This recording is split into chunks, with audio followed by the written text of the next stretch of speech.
Okay, bismillahirrahmanirrahim. Assalamualaikum warahmatullahi taala wabarakatuh. Okay, untuk peranan tradisional ni ada dua sahaja. Okay, gelap cerah dengan archie set. Okay, sebelum kita nak teruskan, kita tengok pada untuk gelap cerah terlebih dahulu. Okay, terima kasih kepada Cikgu Nazila yang telah menyediakan video ini yang saya gunakan untuk pemahaman. Okey. Okey, kita teruskan dengan gelap cerah. Gelap cerah ni apa sebenarnya ni? Permainan gelap cerah ni juga dikenali sebagai permainan galah panjang. Oh, galah panjang yang biasa kita buat tu, permainan galah panjang ni biasanya dilakukan di mana ni? Kalau biasa bahasa kecil-kecil tu. Kalau rendah dulu. Kat gelanggang mana guna galah panjang ni kelas? Gelanggang badminton boleh tak? Boleh kan, dia ada garis-garis tu kan. Okey, so kita jaga pada garis tu. So jangan bagi orang lawan kita melalui garisan tersebut. So kita kena jagalah. Ataupun kita panggil permainan toy. Toy lah. Permainan ini menguji kecekapan dan kepantasan pemain yang melibatkan dua kumpulan pemain. Satu kumpulan menyerang dan satu kumpulan lagi sebagai pengadang. Permainan ini dimainkan oleh kanak-kanak di beberapa negeri, terutamanya di negeri Terengganu. Ni Selangor pun ada ni sebenarnya ni, tapi ini mungkin mula-mula diperkenalkan di Terengganu lah. Lazimnya permainan ini dimainkan apabila terdapat cahaya bulan pada hari perayaan ataupun majlis tertentu. Itu sebab dia gelap cerah tu. Teruskan. Okey, dalam permainan ini, satu kumpulan cuba melepasi halangan yang dibuat oleh kumpulan lawan pada garisan yang ditetapkan. Permainan ini tidak menggunakan sebarang alatan dan boleh dimainkan pada masa lapang. Di kawasan yang rata, tak boleh yang berbukit-bukit kan, dia kena kawasan yang rata dengan ukuran sepanjang 6 hingga 9 meter. Okey, ini panjang dia. Dan lebarnya 2 sehingga 3 meter yang dibahagikan kepada 3 bahagian dengan kedudukan pemain seperti dalam rajah A. Kita tengok rajah.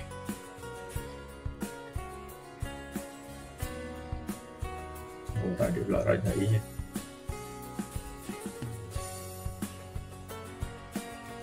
Okey, kalau kita tengok rajah A tu, macam mana rajah A tu? Kita tengok. Ini rajah A nya. Okey, kalau ini keadaannya, rajah A ni garis yang pertama ada 2 orang yang jaga, garis yang kedua ada 2 orang jaga, garis ketiga ada 2 orang jaga. Yang berwarna merah ni nak menunggu untuk melepasi. So maknanya dia sebagai kumpulan yang menyerang lah. Dan warna biru ni adalah sebagai kumpulan pengadang. Boleh faham tak rajah A ni? Kelas? Boleh ya? Boleh. Okey, senang je ni. Biasa kita main ni. Okey, macam mana pula dengan cara bermain? Pemain dalam 2 kumpulan berenam dan membuat undian untuk menentukan kumpulan penyerang dan kumpulan pengadang. Kedua-dua kumpulan akan bersedia di kedudukan masing-masing untuk memulakan permainan. Kumpulan penyerang cuba melepasi halangan yang dibuat oleh kumpulan pengadang pada setiap garis. Dia cuba untuk mengadang supaya kumpulan penyerang itu tak lepas dia punya garis. Mereka harus mengelak daripada disentuh oleh kumpulan pengadang tersebut. Sentuh saja, set saja, kena badan ke, kena kaki ke, kena tangan ke, orang yang disentuh itu, yang geng-geng kumpulan penyerang ni akan terkeluar lah, matilah, contoh dia macam tu. Okey, boleh ya? Boleh faham cara bermain ni? Boleh faham. Boleh, senang kan? Okey, seterusnya, jika ada pemain kumpulan penyerang ni berjaya disentuh oleh kumpulan pengadang, pemain tersebut dikira mati dan akan terkeluar daripada permainan. Kumpulan pengadang boleh bekerjasama di mana-mana garisan sekiranya semua ahli kumpulan penyerang telah melepasi garisan pertama. Semasa bermain, sekiranya ada penyerang disentuh oleh ahli kumpulan pengadang yang tidak memijak garisan, pemain tersebut tak dikira mati. Dia kena sentuh garisan dulu, maknanya kalau yang pengadang tu dia kena pijak garisan dia. Baru boleh sentuh, dianggap sebagai sah. Kumpulan yang penyerang itu akan mati. Kalau dia berada di luar garisan, dia tak pijak, dia sentuh juga seolah-olah macam tak jadi apa-apa. Diteruskan permainan tersebut. Boleh faham?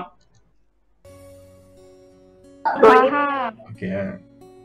Okey, kita tengok cara bermain. Kumpulan penyerang dikira menang sekiranya mana-mana ahli kumpulannya berjaya melepasi garisan yang ketiga. So, permainan boleh disambung semula atau ditamatkan mengikut persetujuan antara dua kumpulan. Ni biasanya dia tak tamat terus ni. Biasanya kalau ada yang lepas pada garis yang ketiga, dia anggap sebagai satu mata bagi pihak penyerang. Betul tak betul? Pernah kan main kan? So, dia dapat satu mata lah. Kalau ramai yang dapat lepas garis yang ketiga tu, dia kiralah berapa orang yang lepas. Lepas tu dia patah balik pula. Berapa orang lagi yang lepas. Sampailah tamat. Semua penyerang dah mati. So, selepas tu kumpulan dah bertukar. Yang penyerang tadi jadi pengadang pula. Yang pengadang pula jadi penyerang. Boleh faham? Boleh kan? Boleh. Okey, kita teruskan. Inilah rajah A tadi yang kita bincangkan tadi. Okey, ada 3 garis. Kita tengok gambar rajah ini. Okey, kalau dekat sini, yang berwarna biru ni adalah kumpulan yang penyerang. Yang berwarna kuning ni, baju yang berwarna kuning ni, dia berada di atas garisan ni. Di atas garisan ni, dia nak mengadang orang yang berbaju biru ni, penyerang ni melepasi garisan dia. So, dah lepas. Okey, garis yang kedua pula. Orang yang garis kedua pula jaga. Dah lepas lagi. Pengadang yang garis yang ketiga pula. Tetapi kalau dia lepas juga, dia dapat point. Okey, boleh faham? Boleh kan? Boleh. Senang aja. Okey, yang ni adalah permainan yang kedua bagi permainan tradisional. Ini dipanggil aci set. Okey, aci ni biasanya apa ni? Aci ni mesti ada tukang yang buat ni kan. Yang apa ni? Macam mana kita nak buat ni permainan aci set ni, ataupun kita panggil save. Aci save sebenarnya. Juga dikenali sebagai aci chop ataupun aci loop set. Macam-macam. Ni ikut negeri-negeri masing-masing lah. Permainan ini bertujuan menguji ketangkasan dan kecekapan pengejar menyentuh pemain lain yang cuba mengelak daripada disentuh olehnya. Okey. Tengok macam mana permainan ini dimainkan. Permainan ini juga tidak memerlukan sebarang alatan dan dimainkan pada waktu petang di kawasan lapang yang dihadkan atau ditanda. Maknanya kalau dekat sini ditandakan dengan kon yang berwarna kuning ni. Ini baru satu ni. So maknanya ada 4 lah kalau ada 4 ruangan dekat sini. Bilangan pemain sebaik-baiknya melebihi 6 orang. Kurang pun tak ada masalah. Seronok juga. So dekat sini dia kata sebaik-baiknya lah. Lebih daripada 6 orang. Lagi ramai, lagi bagus lah. Okay, kita tengok cara pemain. Okey. Macam mana nak main ni? Pilih seorang murid sebagai pemain pengejar. Dia ada seorang yang akan kejar. Pengejar perlu mengejar dan cuba menyentuh seorang pemain untuk menggantikannya sebagai pengejar. Okey, kejar. Dia sentuh aja, orang itu pula akan menjadi pengejar. Dia tukar. Pemain lain cuba mengelakkan diri daripada sentuhan pengejar. Pemain yang dikejar boleh berehat atau menyelamatkan diri dengan mencangkung dan menyebut cop. Maknanya kalau dia tak nak mati, dia janganlah lari. Nak sampai je, kalau contoh dia nak sampai je orang tu nak sentuh dia, dia duduk. Dia mencangkung. Bila mencangkung, dia akan mesti sebut cop. Okey, so cop dia, orang yang mengejar tu tak boleh nak buat apa-apa. Tetapi dia kena berehat lah. Orang yang berehat tu apa yang akan buat? Okey, nanti kita tengok.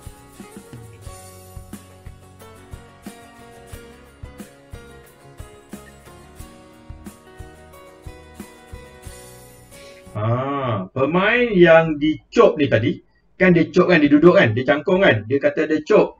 Dia boleh diaktifkan semula setelah disentuh oleh pemain lain, diset oleh pemain lain. Maknanya dia dah cangkung, kawan yang yang boleh berlari lagi tu, yang tak mencangkung lagi tu, dia boleh sentuh kawan yang cangkung tadi dan dia boleh aktif semula bermain. So maknanya dia boleh bangun balik. Okey. Tukar peranan sebagai pengejar jika anda disentuh oleh pengejar. Maknanya kalau orang tu tengah lari, dia tak sempat nak cangkung. Dia dah disentuh oleh pemain pengejar tadi. Yang orang itu pula yang akan jadi pengejar. Boleh faham? Boleh faham ke? Boleh. Boleh. Pernah main ke Macam permainan ni? Macam apa? Macam permainan apa ni? Ice water water ice. Sama kan?